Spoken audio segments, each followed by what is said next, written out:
Welcome, everyone. We are here for the launch event of our new tour, Istanbul's Water Heritage Tour. The event will take 1.5 hours, and the main language will be English. So today I will give a quick overview of the program. I will make a short presentation about the KarDes project and other related cultural heritage projects of the foundation. Then Mariette Verhoeven from Radboud University will discuss the significance of water in Istanbul from ancient times until today. Then our research team for the tour, Alvize Şeşetti, Aysel Arslan, myself, Fokke Geritsen, and Kilu Oyman will introduce some of the locations in the tour. And finally, we will have a Q&A session at the end. Now, before moving forward with the program, I want to introduce Fokke Geritsen from Netherlands Institute in Turkey to make a quick short speech. Hi, Fokke. Thank you. Thank you, Damla. I think everyone here in the audience has made a big effort to come here this evening, so we're really glad to see you all here, and we're very happy to be together here at the Randink Foundation. So my name is Fokke Geritsen, and I'm the director of the Netherlands Institute in Turkey, which is one of the organizations that was involved in the creation of this water heritage tour. And this is actually one of the outcomes of what is really becoming sort of a series of projects that we have initiated and that we've conducted relating to water history, water heritage, especially here in Istanbul. And these have been different projects that we've done with many different partners, together with scholars, with students, with architects, and urban planners, and with water authorities like ISKI, and with NGOs, and very different projects, but the aims of these projects have always been kind of similar. What we try to achieve with our attention to water heritage is firstly to sort of create awareness, appreciation among the general public for the fascinating water history, especially of a city like Istanbul. Secondly, to sort of work towards recognition and protection of the physical remains of water heritage. And thirdly, to use water heritage and the history of water to think about how we can maybe use water heritage to create awareness of contemporary issues surrounding water and water supply under the current circumstances of climate change and urbanization, etc. So these have been themes that sort of ran through these different projects that we have. And the app, the walk that we are launching today, for us really is a really significant thing in achieving these goals, in that we can, through this walk, sort of share our fascination with water heritage in Istanbul. There have been, like I said, a number of people and organizations involved in these projects. I would really like to single out sort of two organizations, two people that have been with us throughout these projects. We've had support for many years from the Netherlands Consulate General here in Istanbul, and they have really sort of helped us along this road. And one person that has been with us in all these projects from the beginning has been Mariette Verhoeven of Radboud University. And we're very, very happy that they're here with us today. And when we were talking a little bit earlier about how this all came about, the Consul General of the Netherlands, Arjen Uiterlinde, reminded us that it was some colleague of his in the consulate that first put us in touch with colleagues here of the Randink Foundation And what is always wonderful about these projects is how small things and small steps in getting contact with people can lead to very nice outcomes. And we're very happy that we're here now and that we're launching this walk. And that you came to join us for this. Arjen Uiterlinde, the Consul General of the Netherlands here in Istanbul, has also joined us, and he has agreed to say a few words also. Arjen. Thank you very much, Fokke Gerritsen. Good evening, Jak Shamlar, and also I understand people are listening also online, so also welcome to them. And yeah, it fills me with a particular pleasure and also some pride to be here. As you mentioned, this is a project where, as a Consulate General, we have taken, I think, an interest in and also been supporting for some time in different ways, through the connection with the Netherlands Institute, through the connection of a scholarship that our government provided for Mariette Verhoeven to work for 3 months inside the consulate to connect academic work with our work as foreign policy makers. I think this was a very interesting initiative from our ministry to bring academics inside of our consulates to make it part of our thinking, and vice versa, to make academicians aware of what we aim to do as diplomats abroad. We were also very happy to see that this long-term investment in relationships, in networks, on this particular topic of heritage was connected to our relations with Randink Foundation and the possibility of include this in a KarDes heritage tour. I think something that I would only have dreamt of. So I'm very happy and very proud that this was possible, and I'm very interested to learn more about that. I did one of those tours with Mariette Verhoeven 2 years ago, a physical tour, and I'm very happy that this becomes accessible for more people to do it in a more structural and more sustainable way for the future. Heritage is, and working on heritage and heritage cooperation is a very constant topic in our cultural policy, but I would say also in our broader policies abroad, connecting different cultures, but also working on it to make it,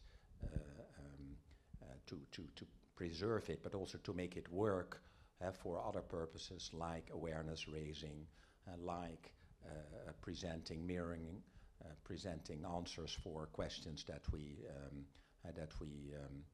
are working on today, like water scarcity, water abundancy, water pollution. I think all those things, looking at the topic of heritage, which is in fact a shared heritage, a world heritage, makes us also aware on the issues that we have to solve and have to be careful about.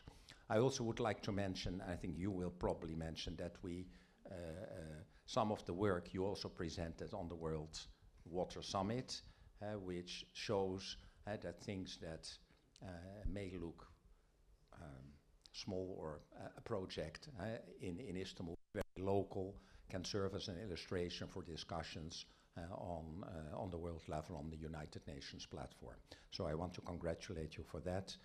I want to thank everybody taking an interest in this topic, and I can only recommend to do the tour with the app when it's there.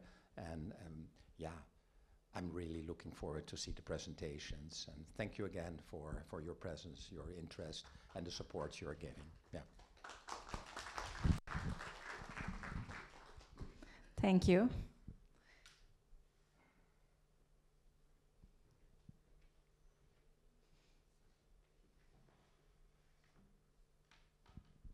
So, welcome again.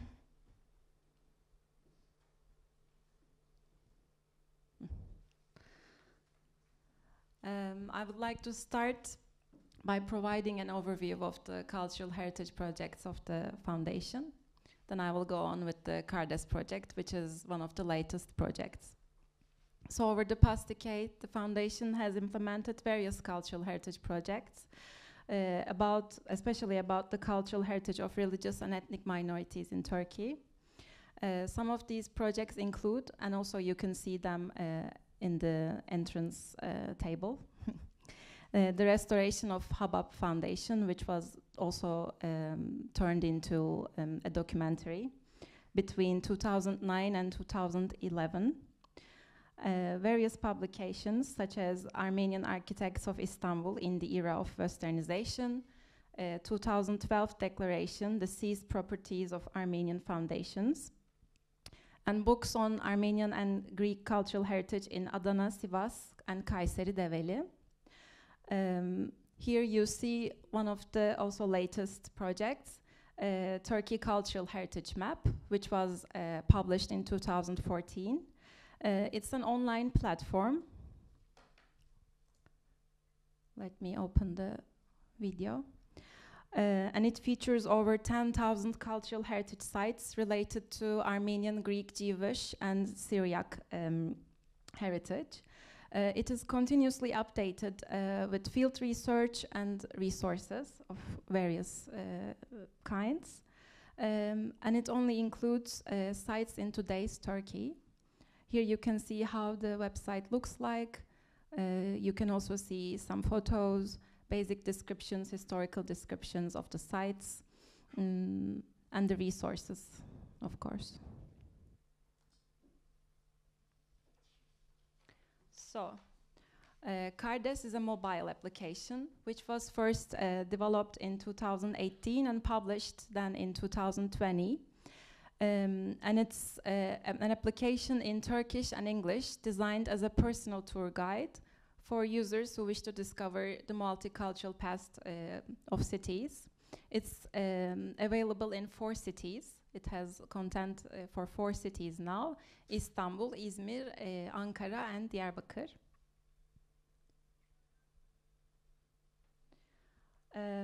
So the app basically involves a couple of things, and the most important thing is the memory tours. With these tours, you can walk through historic neighborhoods, see old and new photos, and listen to the voiceovers of the texts in Turkish and in English. Each memory tour includes 9 to 15 stops, and it takes approximately 2 hours to walk them. Another key feature is oral history interviews that the foundation continues to do, and we include short video clips from these interviews also in KarDes. So you can reach around 80 interviews from the app, allowing users to hear personal narratives directly from the past and current residents of the neighborhoods.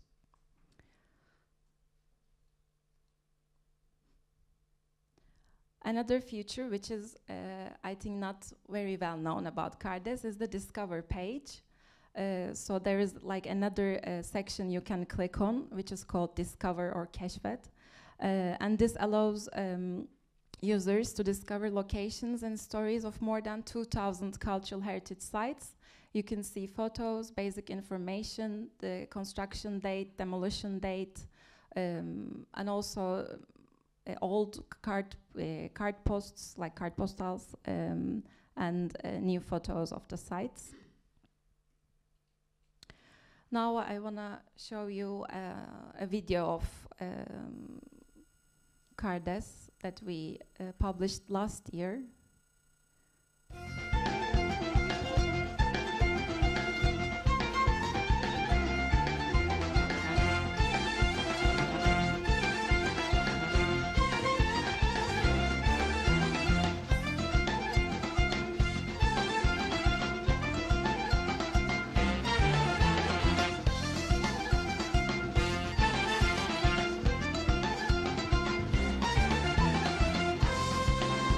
It was a multicultural district that some likened to the Tower of Babel with its plethora of languages, as well as its many smells and sounds.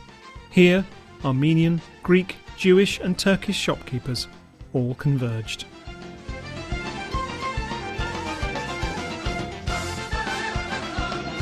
Kurtuluş'ta arsamız vardı. O meydan vardı. Orada bütün oynardık. Sah vurduk, voleybol oynadık, basket oynadık.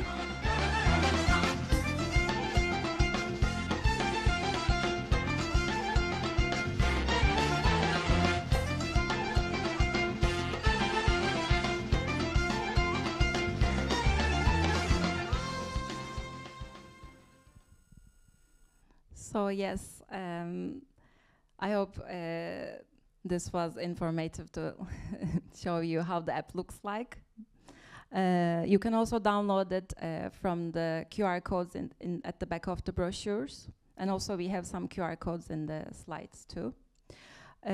So today we are here for the launch of the new tour, Istanbul's Water Heritage Tour. The tour was created in collaboration with the Netherlands Institute in Turkey, Radboud University and Vrije University, Amsterdam. It is now published in the app, so you can check it out. And also I want to especially thank to the people who contributed in the creation of the tour, our team, and people who did the narrations, İlksen Mavituna and Jennifer Hatam. İlksen is also here, so I want to say thanks again. And also Henriette Başoğlu was also included in the writing of the texts. Now I want to introduce and welcome our team here, and Mariette will do a presentation. And we will all then talk about and show you some of the stops, not all of them, included in the tour.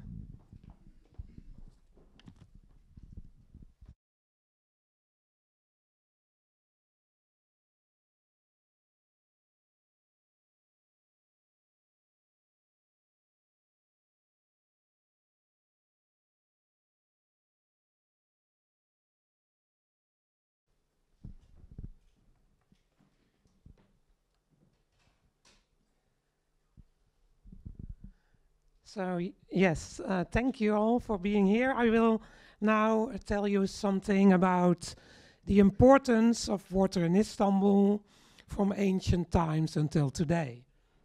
Sorry.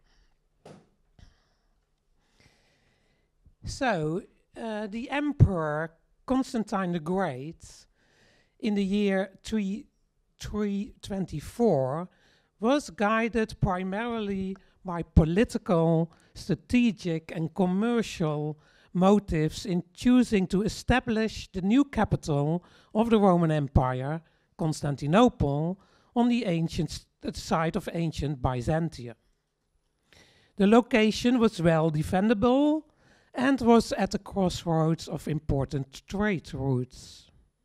From the standpoint of water supply, however, the choice was less fortunate, because the city lacked fresh water. And the dependence on the supply of fresh water from outside the city was and still is decisive and characteristic of water management at this location. Ancient sources tell us that already before Constantine, a water supply line was constructed by the Emperor Hadrian in the 2nd century. You see that Hadrianic line, as we call it, in yellow on the map to the right. And the source of this so-called Hadrianic line were springs located in the forest of Belgrade at a distance of 20 kilometers northwest from the historic peninsula. However, the completion and inauguration of a long-distance system consisting of channels, bridges and tunnels is attributed to the prefect Clearchus, who, under Emperor Valens, brought, the source tells us, the long-prayed-for water to the city via what we now call the Valens line. So this was consisting of different tunnels, bridges, and we call that therefore a line. Theophanes attributed the water supply line to the Emperor Valens, so not to the prefect, but the emperor himself, and the date of completion was the year 373. So from that date on, the water came from a long distance to Constantinople. The source of the Valens line were springs at Danamandra and Penarja at a distance estimated at over 200 kilometers. And the system relied on the force of gravity to lead water over long distances through the landscape. Further expansion of the city took place in the 5th century. Apparently, the springs at Danamandra and Penarja could not supply enough water anymore, because in the 5th century the Valens line was extended, at this time to springs at Pazarle near Wize. And the total length of this water supply system, which ran, as you see, parallel to the Black Sea coast through Thrace, is nowadays estimated to be at least 426 kilometers and possibly as much as 564 kilometers, and therefore was rightly named the longest Roman water supply line by Kazem Chechen, who did a lot of research on both Byzantine and Ottoman water systems. Throughout its history, the management of this long-distance line had to be adapted to changing conditions, including droughts, hostile attacks, and fluctuating population numbers. And in the year 626, a large Avar army besieged Constantinople, and the Valens line was cut, not to be restored until the year 766. So almost 150 years the line was cut off. And from the Chronicle of Theophanes, 9th century, we get a good understanding of how this limited capacity affected the water supply to the city and of the deployment of manpower needed to restore the Valens line. And in the centuries that followed, the long-distance system was maintained and repaired when necessary. However, in the 12th century, the Emperor Manuel Comnenus is said to have decided, after again a period of drought, that to repair the system that had already partially collapsed to not restore it anymore.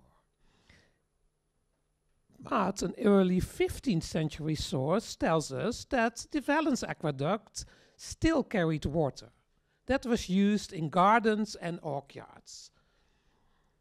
It therefore seems that at least a section of the Valens line was still operating, probably primarily for agricultural purposes, in the 15th century, so before the conquest or fall of Constantinople. In 1453, of course. When the city was then conquered in 1453 by the Ottomans under the leadership of Sultan Mehmed II, the population was an estimated 70,000. So it declined over the centuries. And now the more limited water supply system would probably have been sufficient. And according to Tursun Bey, Mehmed II's biographer, the Sultan ordered the restoration of the Byzantine water supply system, involving mainly the consolidation and expansion of the 2nd century line of Hadrian I told you about. Other Ottoman water lines were added later, and you see them mentioned here on the slides. So Tursun Bey, in his history of Mehmed the Conqueror, informs us that the Sultan, Mehmed II, sent capable technicians to restore and renew the destroyed arches and collapsed tunnels of the Byzantine system. And in the neighborhood of the line, one found several waters which he had connected to the main line, so that he made a mighty river flow to the city, a river like the Tigris. And near the aqueduct bridge that we now know as the Valens Aqueduct, in Turkey's Bozdoğan Kemeri, Sultan Mehmed II built a group of public fountains called Kırkçeşme, 40 fountains, but they do not exist anymore. So what then remains of all this historic water lines and system? The surviving ruinous remains of the Valens line are now largely in difficult to access forested areas in Thrace. And these remains have been researched and surveyed by James Crow and others. The Kırkçeşme water supply line was further expanded by the architect Sinan between 1554 and 1563, and it became the most extensive Ottoman water supply system. And here you see some examples of the remaining Ottoman aqueduct bridges dating from the 16th century, but they are, of course, all outside the historic peninsula. Nowadays, and I love this picture, the most visible remnant of the Valens line is the so-called Valens Aqueduct, the Bozdoğan Kemeri. And it has a length of, in total, 971 meters. Anyone who has ever been to Istanbul knows that this is a city of water. We also keep seeing water in contemporary photos of the city. On the left, a cruise ship at the entrance to the Bosphorus, with behind it a view of the most historic part of the city with famous monuments such as the Hagia Sophia and the Topkapi Palace. And on the right, the ferries that are closely associated with the identity of the city and its inhabitants. And Istanbul was and is also a city of fishermen and anglers, for whom the water constantly offers a pastime and a tasty meal, hopefully. But Istanbul is also a city without water. There are no rivers of any significance and no lakes to provide fresh water. Fresh water, as in the past, has to be extracted far from the city and brought in over long distances to provide drinking water for the population. Therefore, a period of drought quickly becomes inconvenient, but it happens regularly. The newspapers write about it, like in 2023. The head of the municipal water company İSKİ calls on everyone to use water more sparingly because of the ongoing drought. Fortunately, not much later comes reassuring news when, on the 21st of September, the mayor announces that the city can still make it through 2023, with water supplies in reservoirs in the area. Yet, not much later, on 17 November, it turns out that the longer-term situation is very worrying. Turkey is heading for an unprecedented level of water stress. Climate change is a major cause of this. As said, nowadays, the metropolis of Istanbul is still struggling with water scarcity as a result of climate change and population growth. Every day in Istanbul, an estimated 60 million people need to be supplied with fresh water, a major task. The metropolis brings 50% of its water from other provinces because its own reservoirs are drying up. Consumers are hardly aware of the efforts made in water management because the modern water supply system is largely invisible. You just open your tap. While the visible remains of the historical system are no longer in use for hydrological purposes, as you see here. With our tour, and I want to remark because my name was mentioned a lot, but this tour was really a team effort. So with our tour that we present today, we aim to tell the hidden stories associated with these objects, and with special attention to the different religious and ethnic groups and minorities and their contribution to and relationship with water supply and use. And we hope that this knowledge about the past may make us more aware of current challenges regarding water supply and management.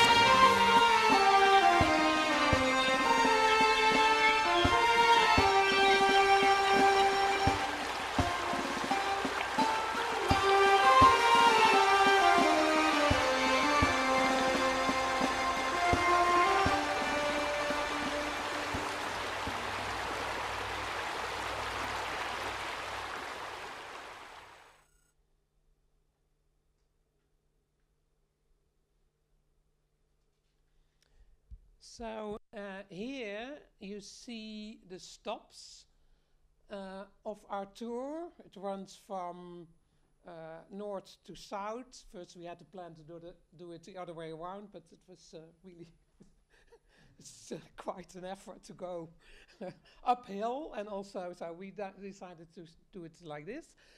If you want, you can still walk it the other way around. So we have, what is it? Oh, sorry. Oh, yeah. Did you hear me? I have a loud voice, luckily, so but this is better. So here you see our stops. We will not explain them all, but every team member will talk about one or two of the stops, and I now hand over the mic to Kaylu. Thank you.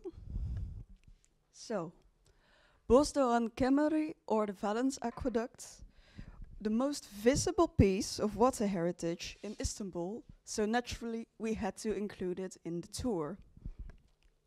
The name aqueduct deserves a bit more attention, because this is in fact an aqueduct bridge, or the arches that carry the gravity-led water across the valley. In fact, most Istanbulites, and I too recently, drove underneath these arches on the Atatürk Boulevard.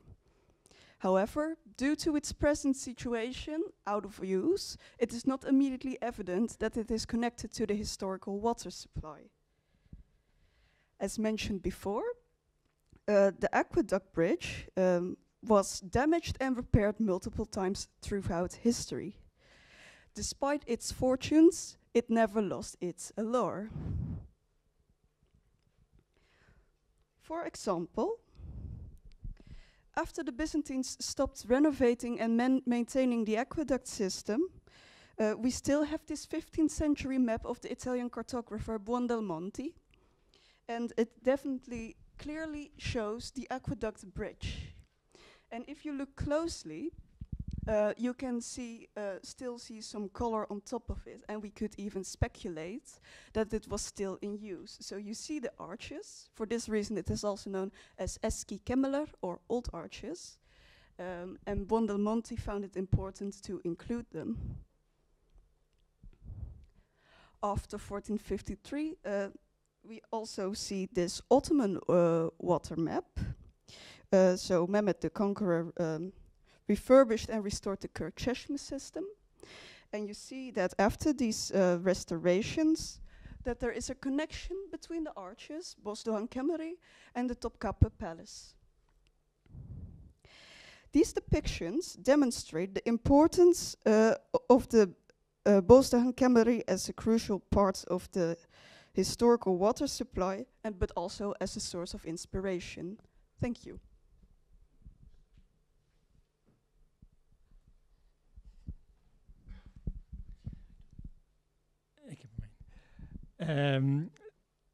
Water carriers, sakalar.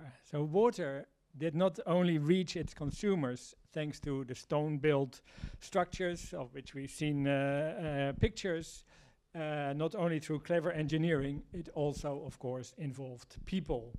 Cleaning, maintenance, and repair constantly required a large and well-organized labor force. These people are not as visible in the historical sources as the emperors and architects that built and repaired the water systems, people like Valens and Mimar Sinan that Mariette has also mentioned. But they are an important element of the immaterial heritage of water. And luckily there is one category of people that were part of this long chain from water source to consumer that we know something about and that we could include in our walk. The water carriers, or the sakas. Before the time when all houses were connected to the water via water pipes, which happened mostly during the 20th century, water came only as far as neighborhood fountains. And the sakas took care of the last stretch, filling water skins at designated fountains and carrying it from there to the houses. Some houses had a special feature, with a hole in their front wall connecting to a cistern under the house. Other sakas used horses. You can see one in the engraving in the middle of the picture. Used horses to carry water in bags to larger establishments such as coffee houses. And then there were also sakas that you could find on the streets and that would serve you water from a cup when you were thirsty. You could hear them call, "Saka," to announce their presence. Greek sakas, they yelled "Krionero," cold water, and the call of Armenian water sellers was, "Do you have water?" Throughout much of the Ottoman period, these sakas were organized in guilds, and such a guild determined who was assigned to which fountain and who was allowed to work as a water carrier in which streets. And the permits issued by these guilds, called gediks, were very valuable and could be passed down from generation to generation. Now, as a characteristic feature of street life in Constantinople, a feature that could not be found on the streets of Western European cities, these water carriers attracted the attention of foreign visitors over the centuries. And for this reason, the sakas appear in engravings, in early photographs, and on postcards. And it is thanks to these images that we are reminded of the people behind the water system.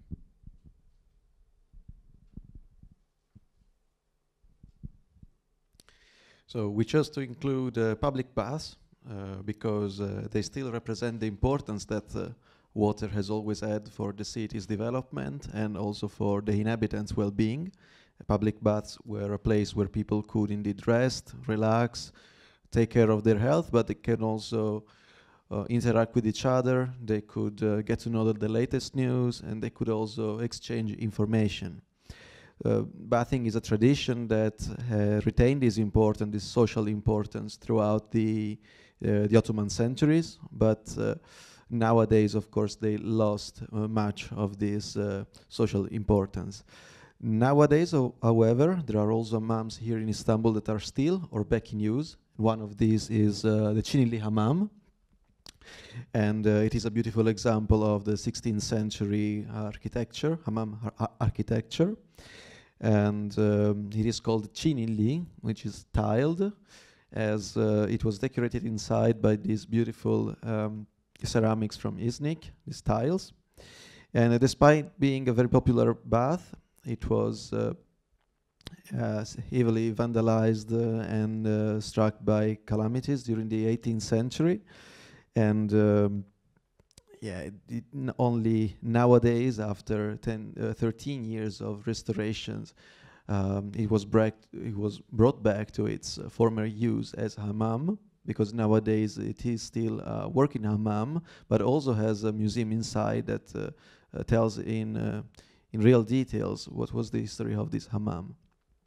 We also chose the other hammam, the Beyazid Hammam, and so we chose it because this house also has a very interesting story behind. It is another 16th century huge hammam that was part of the complex of the Mosque of Bayezid II. And it is indeed said that the leader of the revolt of the 1730, Patrona Halil, was working here as a bath attendant, and he was able to plan this revolt by meeting his companions while they were indeed visiting the hammam, and he was working there. So since the year 2000, this bath is property of Istanbul University, which has organized inside the Museum of Turkish Bathing Tradition, which hosts some very well-maintained artifacts from the Ottoman period, and also some other artifacts found during the excavations. So another stop of our tour is Hığutyun Church, Hığutyun Church in Kumkapı. This church is said to be built for the fishermen, but why? So Armenians from Anatolia who arrived in Istanbul during Ottoman rule settled in this region, where they worked in fishing and boat selling mostly.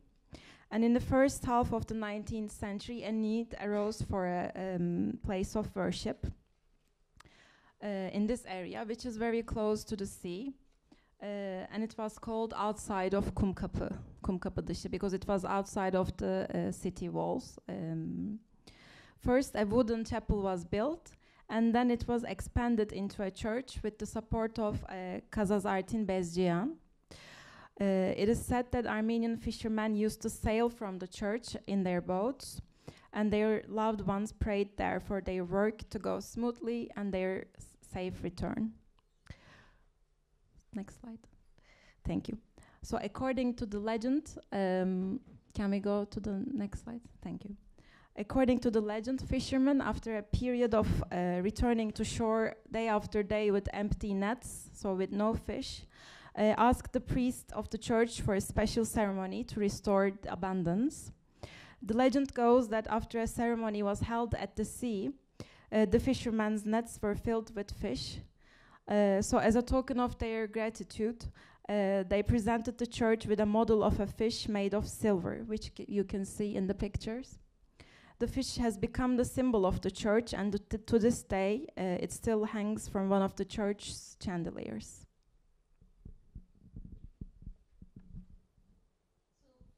Were another integral part of the water infrastructure of Istanbul. The water that was brought to the city through aqueducts were collected in the cisterns and then later distributed to households and neighborhoods through fountains. And the most famous of these is the Kırkçeşme fountain that we've already heard about. This was built by Mehmet II and then later expanded by master architect Sinan. But Kırkçeşme was of course not alone. Evliya Çelebi actually mentions that in the 17th century Istanbul there were more than 10,000 fountains. And these belonged to most complexes, but also there were many fountains in public squares and streets for public use. And these fountains were generally adorned with inscriptions, and these inscriptions gave details about the people who the name of the commissioner, the date of the foundation, and then there were also always some sentences about the good deed of sharing water. So in our walk, we focused on two of such fountains, and the first location I'll talk about is the Ayşe Sultan Fountain and the fountains in the courtyard of the Şehzade Mosque. So above Kilu's, was it left? On your left, you can see. On your right, sorry. On your left, sorry. You can see that on the top image, it's the Ayşe Sultan Fountain. So Princess Ayşe Sultan was the daughter of Sultan Murat III, and she dedicated this fountain to her late husband Ibrahim Pasha, who was the governor of Egypt, and he passed away in 1601. And this, you can see that it has a very beautiful oyster shell decoration at the top of its niche. So this fountain was recently restored, and now it again has running water, so it still continues to perform its original function. But this is not the only fountain that's connected to the Şehzade Mosque. There are also many ablution fountains, in the courtyard where people can make ablution before going into the church. And you can also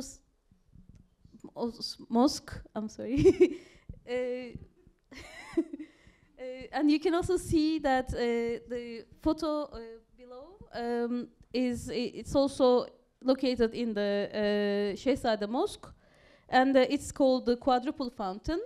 Unfortunately, this one has lost its original function because it no longer has running water. It's not connected to the water pipeline anymore. It doesn't have taps. The second location in our tour with the fountain is the Seyit Hasan Pasha Sebil and fountain that you can see here. It was built in 1745, and it's an excellent example of an 18th century Baroque architecture. So together, the Sebil and the fountain form an impressive marble facade to a stone building that was used as public school and shops. And the intricate details of the Sebil and the more modest decorations of the fountain form an interesting contrast in a way, and you can enter the building through the door in the middle. So more than 1,000 fountains have survived in Istanbul to date, while many have lost their functions over the years. Recently, there's an attempt to restore many of them, and many of them have already been restored and linked to the water pipeline, and Istanbul continues to be a city of fountains still. So, thank you. Thank you, everyone, for the presentations.